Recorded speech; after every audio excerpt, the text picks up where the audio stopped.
Class లో మనం చెప్పిందంటే కుతుబ్ షా యొక్క వంశం. కుతుబ్ షా వంశం అనేది రాజుల చరిత్ర 7 మంది అయిపోయింది. తర్వాత పరిపాలన విధానం కూడా ప్రీవియస్ క్లాస్ లో చూసుకున్నాం. ఈ రోజు వచ్చేసి లెసన్ పేరు వచ్చేసి అసఫ్జాహీలు.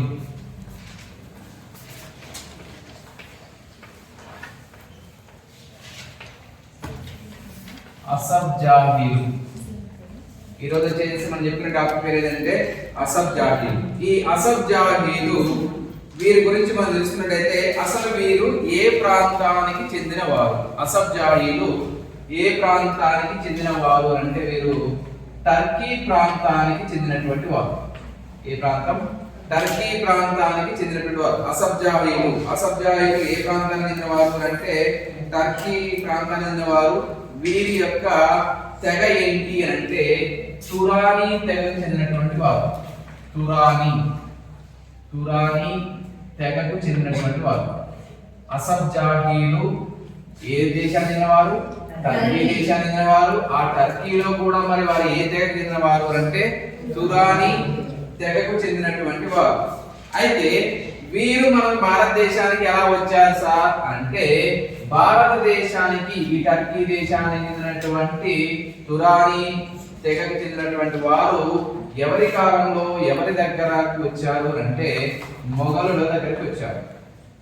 మొఘలుల దగ్గరికి వచ్చి ఏంటి జీవనోపాధి కోసం వస్తారు. అలా జీవనోపాధి కోసం వచ్చినటువంటి వారుగా ఎవరంటారు అంటే అసఫ్జాహీలు అంటారు. ఎవరి కాలంలో అలా వచ్చింది భారతదేశానికి? మొఘల కాలం. ఆ మొఘలుల కాలంలో కూడా అప్పుడు మొఘల సామ్రాజ్యాన్ని పరిపాలిస్తున్న రాజు అంటే ఔరంగజేబు యొక్క పరిపాలనా కాలంలో వస్తారు. ఔరంగజేబు యొక్క పరిపాలనా కాలంలో వచ్చినటువంటి వారు ఎవరు అంటే అసఫ్జాహీలు. సరే, ఔరంగజేబు గోల్కొండ ప్రాంతాన్ని ఎప్పుడు ఆక్రమిస్తాడు? ఔరంగజేబు గోల్కొండ ప్రాంతాన్ని ఎప్పుడు ఆక్రమిస్తాడు అంటే 1687వ సంవత్సరంలో ఆక్రమిస్తాడు. గోల్కొండ సామ్రాజ్యాన్ని ఎప్పుడు ఆక్రమిస్తాడు అంటే 1687వ సంవత్సరంలో గోల్కొండ రాజ్యాన్ని ఆక్రమించడం జరిగింది. సరే, మరి ఈ 1687లో ఆక్రమించబడ్డటువంటి గోల్కొండ ఎప్పటి వరకు వారి ఆధీనంలో ఉందంటే 1724 వరకు ఆధీనంలో ఉంది. గుర్తుపెట్టుకోండి, 1687లో ఏది ఆక్రమించబడ్డది? మొఘలుల చేత గోల్కొండ ప్రాంతం అనేది ఆక్రమించబడ్డది. ఆక్రమించబడినటువంటి గోల్కొండ ప్రాంతం మొఘలులు ఎప్పటి వరకు పరిపాలన చేశారు అంటే 1724 సంవత్సరం వరకు. క్రీశకం అంటే 1724 వరకు ఏంది ఎవరి కాలంలో ఉంది? మొఘలుల యొక్క ఆధీనంలో ఉంది. ఏ రాజ్యం? గోల్కొండ రాజ్యం. అంటే దాదాపుగా ఎన్ని సంవత్సరాలు పరిపాలించారు? ఇది క్యాలిక్యులేట్ చేస్తే ఎంత ఉంటది అంటే 224 సంవత్సరాలు పరిపాలన చేస్తారు. ఎన్ని సంవత్సరాలు అంట? 224 సంవత్సరాలు. ఎంత గొప్ప విషయం చూడండి. దాదాపుగా 224 సంవత్సరాలు ఎవరు పరిపాలన చేస్తారు? మొఘలు. ఈ 224 1687 ఇది కాదు. ఎవరు? అసఫ్జాహీలు. అంటే 1687 నుంచి 1724 వరకు గోల్కొండ రాజ్యాన్ని పరిపాలించిన వారు ఎవరంటే మొఘలు. 1724 నుంచి ఎవరు పరిపాలన ప్రారంభమైందంటే అసఫ్జాహీలు. ఈ అసఫ్జాహీలు పరిపాలించింది ఎన్ని సంవత్సరాలు పరిపాలిస్తారంటే 224 సంవత్సరాలు గోల్కొండ సామ్రాజ్యాన్ని పరిపాలిస్తారు. ఎవరు అంటే అసఫ్జాహీలు. అర్థమవుతుందా? ఇది ఇక్కడ రాశానని చెప్పి ఇక్కడ మీరు అది కాకండి, ఓకేనా?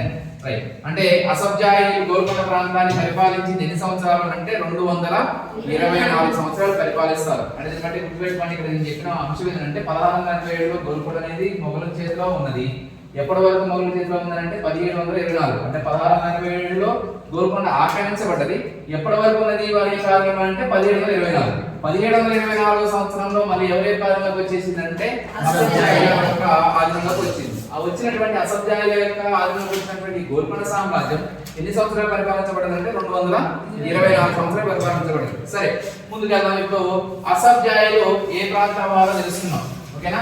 అసఫ్జాహీలు ఏ ప్రాంతం వారు? టర్కీ దేశానికి చెందినటువంటి వారు. ఏ తెగ? తురానీ తెగకు చెందినటువంటి వారు. ఈ తురానీ తెగకు చెందినటువంటి వారిలో మరి ఈ యొక్క వీరి యొక్క ఇన్ఫర్మేషన్ చూసుకున్నట్టయితే ఈ రాజ్యాన్ని స్థాపించినటువంటి వ్యక్తులు. ఓకే, ఫస్ట్ ఎవరు కావాలి మనం? రాజ్య స్థాపకుడు. రాజ్య స్థాపకుడు. ఏక రాజ్య స్థాపకుడు అసఫ్జాయిల యొక్క రాజ్య స్థాపకుడు ఎవరు అంటే నిజాం ఉల్ ముల్క్. నిజాం ఉల్ ముల్క్. అసఫ్జాయిల యొక్క పరిపాలన కాలం చెప్పాలా? 1724 నుండి 1948 వరకు. 1724 నుండి 1948. దీన్ని ఏమన్నా ఇప్పుడు ఎన్ని సంవత్సరాలు? 224 సంవత్సరాలు పరిపాలన చేశారు. ఇప్పుడు వీళ్ళ గురించి తెలుసుకున్నాను. రైట్. ఇప్పుడు రాజ్య స్థాపకుడు ఎవరుగా? నిజాం ఉల్ ముల్క్. ఓకేనా? తర్వాత రాజ్య స్థాపకుడు తర్వాత ఎవరు చెప్పాలి? గొప్ప రాజు. ఓకే, గొప్ప రాజు. ఈ గొప్ప రాజు ఎవరంటే మీర్ ఉస్మాన్ అలీ ఖాన్. మీర్ ఉస్మాన్ అలీ ఖాన్ ఎవరు? ఎవరు? గొప్ప రాజు. తర్వాత ఇంకేం చెప్పుకోవాలి?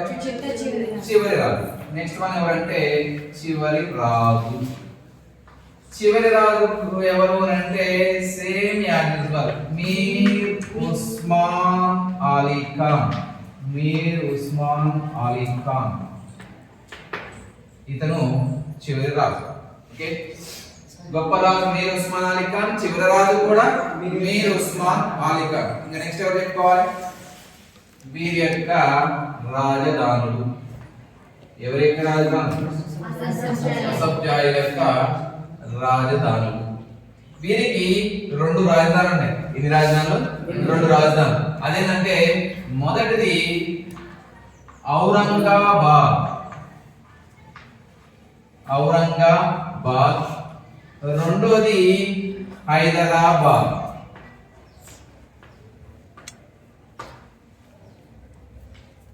ఓకే, రాజధానులు 2 ఔరంగాబాద్, హైదరాబాద్. ఇక నెక్స్ట్ వన్ ఏంది? వీరి యొక్క రాజభాష. వీరి యొక్క రాజభాష ఏంది అంటే 2 భాషలు. మొదటిది పర్షియా. పర్షియాతో పాటు ఆదరించబడ్డ భాష ఉర్దూ. ఈ 2 భాషలు వీరి యొక్క అధికార భాషలు. ఎవరి యొక్క అధికార భాషలు? అసఫ్జాయిల యొక్క అధికార భాషలు. ఇక నెక్స్ట్ వన్ ఏంటంటే వీరి యొక్క రాజలాంఛనం. వీరి యొక్క రాజలాంఛనం. ఎవరి యొక్క లాంఛనం? అసఫ్జాయిల యొక్క రాజలాంఛనం ఏంటంటే కూల్చా. కూల్చా అంటారు. ఓకే, వీరి యొక్క రాజలాంఛనం పేరు ఏంటంటే కూల్చా. ఓకే, ఇది అసఫ్జాయిల యొక్క ముందు ఇంట్రడక్షన్ క్లాస్. ఇంట్రడక్షన్ అంటే మీన్స్ పరిచయం. పరిచయంలో మీరు ముఖ్యమైన అంశాలు ఏంటి అంటే ముందుగా రాజ్య స్థాపకుడు. రాజ్య స్థాపకుడు అనగానే ఎవరు వస్తున్నారు? ఓకేనా? ఇతను బాగా గుర్తుపెట్టుకోండి ఈ యొక్క పేరు. ఇతను ఎన్నిలాగా అంటే ఊసర వెళ్ళి మారినట్టు మారుతాడు. ఎన్ని పేర్లు ఉంటాయో చాలా పేర్లు ఉంటాయి. ఎవరికంటే నిజాం ఉల్ ముల్క్. ఓకే, మొదటి వాడు రాజ్య స్థాపకుడు ఎవరంటే నిజాం ఉల్ ముల్క్. తర్వాత గొప్ప రాజు అంటే రాజ్యంలో ఈ అసఫ్జాయి వంశంలోనే గొప్ప రాజు ఎవరు అంటారంటే మీర్ ఉస్మాన్ అలీ ఖాన్. ఇక చివరి రాజు కూడా ఎవరంటే మీర్ ఉస్మాన్ అలీ ఖాన్. తర్వాత ఏం చెప్పుకుందాం? రాజధాని. ఎవరి యొక్క రాజధానులు? వీరి యొక్క రాజ్యం ఏంటి? అసఫ్జాయి యొక్క రాజధాని అంటే 2 ఔరంగాబాద్, హైదరాబాద్. మరియు రాజభాషలు. వీరి యొక్క రాజభాషలు ఏంటంటే పర్షియా భాష, ఉర్దూ భాష 2. వీరి యొక్క లాంఛనం, రాజలాంఛనం ఏంటి అంటారంటే కూల్చా అంటారు. ఓకే, ఇది సరే. ఇక ముందుకు వెళ్ళినట్టయితే మనం ఇప్పుడు ఎవరి గురించి చెప్పుకోవాలి? ఎవరి గురించి చెప్పుకోవాలి? రాజ్య స్థాపకుడైనటువంటి నిజాం ఉల్ ముల్క్ గురించి తెలుసుకున్నాం. నిజాం ఉల్ ముల్క్. ఈ యొక్క నిజాం ఉల్ ముల్క్ మొదటి పాలకుడు అంటే అసఫ్ జాహీ వంశాన్ని స్థాపించినటువంటి రాజు, మొదటి రాజు అంటే ఎవరు అంటే నిజాం ఉల్ ముల్క్ అంటారు. నిజాం ఉల్ ముల్క్. ఈ యొక్క నిజాం ఉల్ ముల్క్ యొక్క పరిపాలనా కాలం చూసుకున్నట్టయితే ఇతను ఎప్పటి నుంచి ఎప్పటి వరకు పరిపాలన చేశాడు అంటే 1724లో రాజ్యాన్ని స్థాపించి 1748 వరకు పరిపాలన చేస్తాడు. ఓకేనా? నిజాం ఉల్ ముల్క్ యొక్క పరిపాలనా కాలం చూసుకున్నట్టయితే 1724లో రాజ్యానికి వచ్చి ఎప్పటి వరకు పరిపాలన చేస్తున్నాడు? 1748 వరకు పరిపాలన చేస్తున్నాడు. సరే, ఇక్కడ నిజాం అంటే ఇంకొక విషయం మర్చిపోయాను మీకు. రాజస్థాపకులు చెప్పాను కదా. నెక్స్ట్ బిరుదులు చెప్తాను చూడండి. ఎవరి యొక్క బిరుదులు? ఎవరి యొక్క బిరుదులు? ఇతని యొక్క బిరుదులే. నిజాం ఉల్ ముల్క్. ఓకే, నిజాం ఉల్ ముల్క్ యొక్క బిరుదులు చెప్తున్నారు చూడండి. నిజాం ఉల్ ముల్క్ అంటే రాజ్యస్థాపకుడైనటువంటి నిజాం ఉల్ ముల్క్ కి ఎన్ని బిరుదులు ఉన్నాయంటే మొత్తం 4 బిరుదులు ఉన్నాయి. ఎన్ని బిరుదులు? 4 బిరుదులు. అందులో భాగంగా మొదటిది ఏంటి అంటే దాని గురించి మనం ఏం చెప్తాం? బిరుదులు చెప్తాం డైరెక్ట్, లేకపోతే అసలు పేరు చెప్పుకుందాం. మీర్ కమరుద్దీన్. మొదటిది ఏంటంటే నిజాం ఉల్ ముల్క్ యొక్క ఫస్ట్ ఏం చెప్తారంటే అసలు పేరు. ఇతని గురించి మొత్తం చెప్తారండి. ఎవరి యొక్క అసలు పేరు? నిజాం ఉల్ ముల్క్ యొక్క అసలు పేరు ఏంటంటే మీర్ కమరుద్దీన్. మీర్ కమరుద్దీన్. మీర్ కమరుద్దీన్ ఎవరి యొక్క అసలు పేరు? నిజాం ఉల్ ముల్క్ యొక్క అసలు పేరు ఏంటంటే మీర్ కమరుద్దీన్ ఖాన్. మీర్ కమరుద్దీన్ ఖాన్. ఓకేనా? అసలు పేరు. ఎవరి యొక్క అసలు పేరు? నిజాం ఉల్ ముల్క్ యొక్క అసలు పేరు. ఇక రెండోది ఏంటంటే ఇతనికి ఒక కలం ఉంది. కలం అంటే ఇతని యొక్క రచన, ఇతని గొప్ప రచయిత. ఓకేనా? ఇతని యొక్క కలం పేరు ఏంటి? ఎవరి యొక్క కలం పేరు అంట? నిజాం ఉల్ ముల్క్ యొక్క కలం పేరు ఏంటంటే షాకీర్. షాకీర్. ఇది ఇంపార్టెంట్ అండి. షాకీర్. షాకీర్ అంటే అర్థం ఏంది? కళానికి షాకీర్ అని పేరు, కానీ అర్థం ఏంటంటే సంతృప్తుడు. సంతృప్తుడు. షాకీర్కి అర్థం ఏంటంటే సంతృప్తుడు. ఓకేనా? ఎవరి యొక్క కలం పేరు? నిజాం ఉల్ ముల్క్ యొక్క కలం పేరు ఏంటంటే షాకీర్ అని అంటారు. ఓకేనా? నెక్స్ట్ ఇక మొత్తానికి నెక్స్ట్ పాయింట్ ఏదైతే మనం చెప్పినట్టు బిరుదులు. ఎవరి యొక్క బిరుదులు? నిజాం ఉల్ ముల్క్ యొక్క బిరుదులు. ఇతనికి ఎన్ని బిరుదులు ఉన్నాయని చెప్పాను? 4 బిరుదులు ఉన్నాయి. మొదటిది ఏంటంటే చిన్ కిలిచ్ ఖాన్. చిన్ కిలిచ్ ఖాన్. చిన్ కిలిచ్ ఖాన్ మొదటి బిరుదు ఎవరు? ఏంటంటే చిన్ కిలిచ్ ఖాన్. రెండోది ఏంటంటే నిజాం ఉల్ ముల్క్. రెండో బిరుదు ఏంటంటే నిజాం ఉల్ ముల్క్.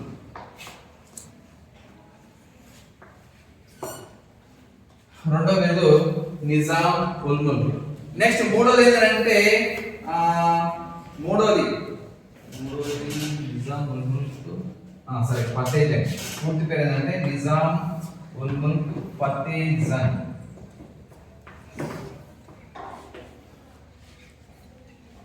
నిజాం ఉల్ ముల్క్ ఫతే జంగ్. పరమ చరిత్రకారులు ఏమంటారు అంటే ఆ ఫతే జంగ్ ముందు పెడతారు. ఫతే జంగ్ నిజాం ఉల్ ముల్క్ అని అంటారు. కొంతమంది ఏమంటారు అంటే నిజాం ఉల్ ముల్క్ ఫతే జంగ్ అని అంటారు. ఓకేనా? రెండోది. నెక్స్ట్ ఇక మూడోది ఏంటంటే లాస్ట్ యాక్చువల్గా 3 ఉన్నాయి. మూడోది ఏంటంటే అసఫ్ జా. అసఫ్ జా. ఓకేనా? మొత్తానికి అసఫ్ జా అంటే నిజాం ఉల్ ముల్క్ ఉన్నటువంటి బిరుదులు ఏంటంటే మొత్తం 3 బిరుదులు. అంటే ఇది అసలు పేరు ఏంటి? మీర్ కమరుద్దీన్ ఖాన్. మీర్ కమరుద్దీన్ ఖాన్. మీర్ కమరుద్దీన్ ఖాన్ కు ఉన్నటువంటి బిరుదులు ఏంటంటే 3. ఏంటివి అంటే చిన్ కిలిచ్ ఖాన్, నిజాం ఉల్ ముల్క్ ఫతే జంగ్ మరియు లాస్ట్ అసఫ్ జా. మరి ఈ బిరుదులు ఎవరు ఇచ్చారు? ఈ 3 బిరుదులు అనేవారు ఎవరు ఇచ్చారో చెప్తాను. మొదటిది చిన్ కిలిచ్ ఖాన్. ఈ బిరుదు ఎవరిస్తారు అంటే ఔరంగజేబు ఇస్తాడు. ఔరంగజేబు ఈ బిరుదు ఇస్తాడు. ఏమని? చిన్ కిలిచ్ ఖాన్. చిన్ కిలిచ్ ఖాన్ అనే బిరుదు ఇచ్చినటువంటి రాజు అంటే మొఘల్ చక్రవర్తి అయినటువంటి ఔరంగజేబు ఇస్తాడు. ఇక నెక్స్ట్ ఏంటి? నిజాం ఉల్ ముల్క్. ఇది ఎవరిస్తారంటే ఫారూక్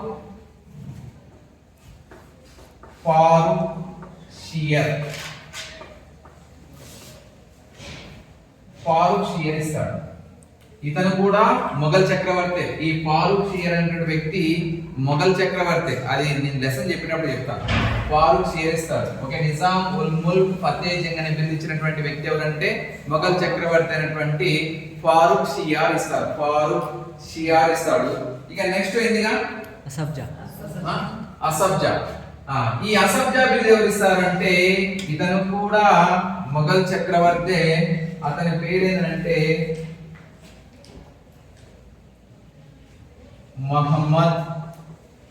మొహమ్మద్ షా రంగీలా.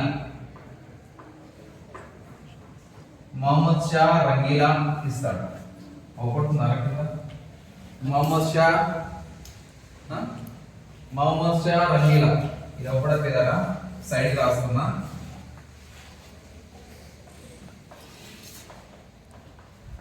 మొహమ్మద్ షా రంగీలా.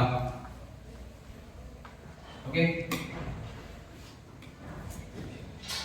అర్థమైందా? ఇప్పుడు జస్ట్ ఇతని గురించి ఇంట్రడక్షన్, అంటే అతని గురించి ఇంకా పూర్తిగా ముందుకు వెళ్ళలేదు.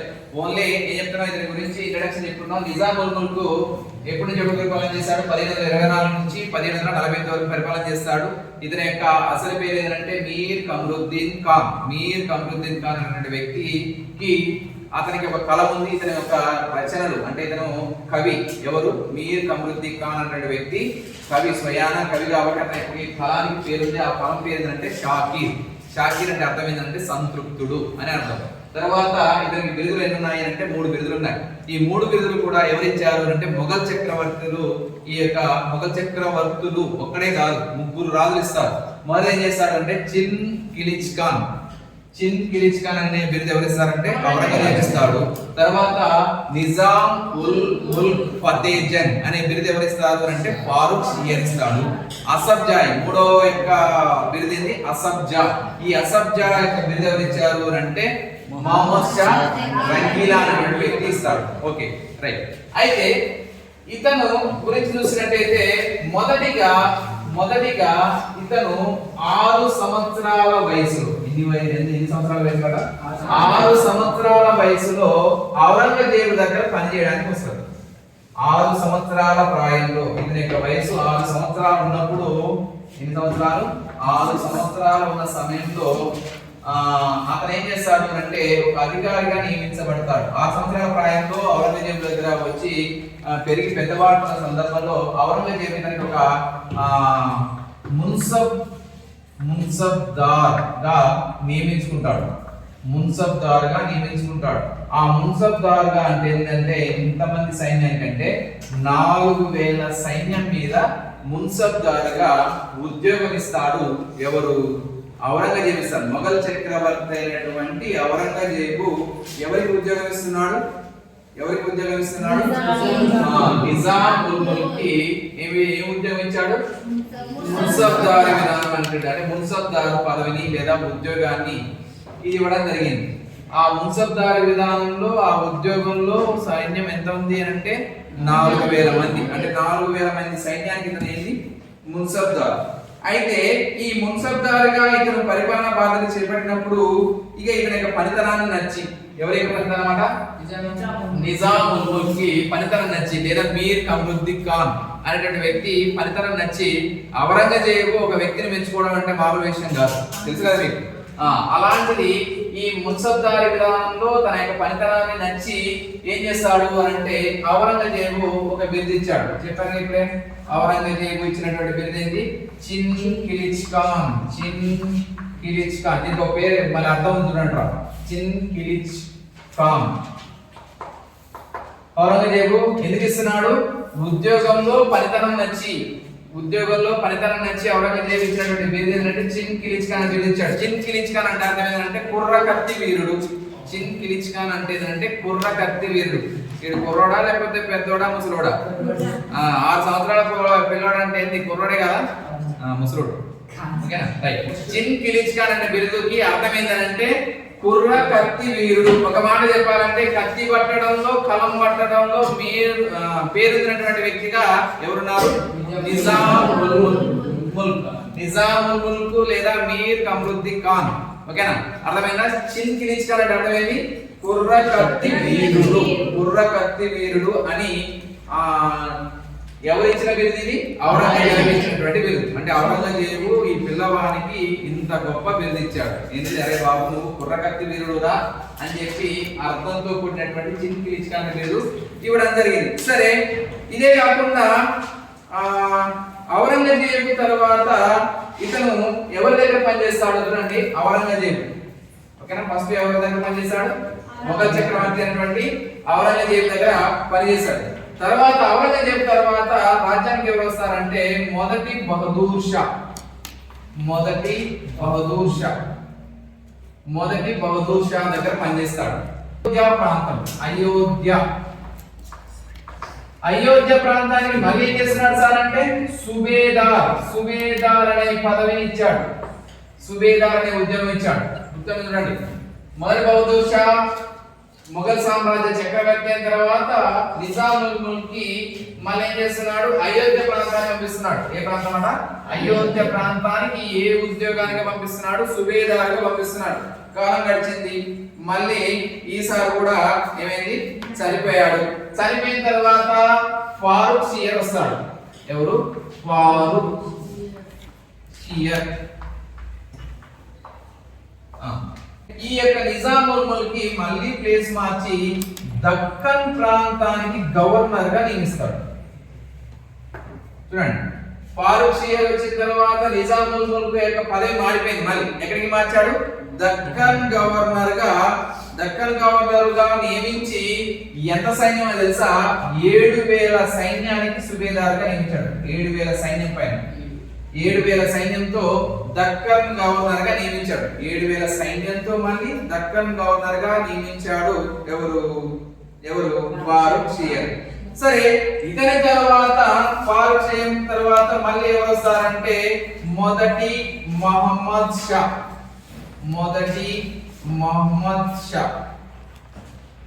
ఇంతమంది రాజులుగా పనిచేస్తున్నాడు. మాల్వా సుబేదార్గా నియమించడం జరిగింది. మాల్వా సుబేదార్ నియమించడం జరిగింది. 8,000 సైన్యం. ఓకే, ఇతని యొక్క పదవులు చూడండి. అచంచలంగా అంటే అంచెలంచెలుగా ఎదుగుతూ వస్తున్నాడు.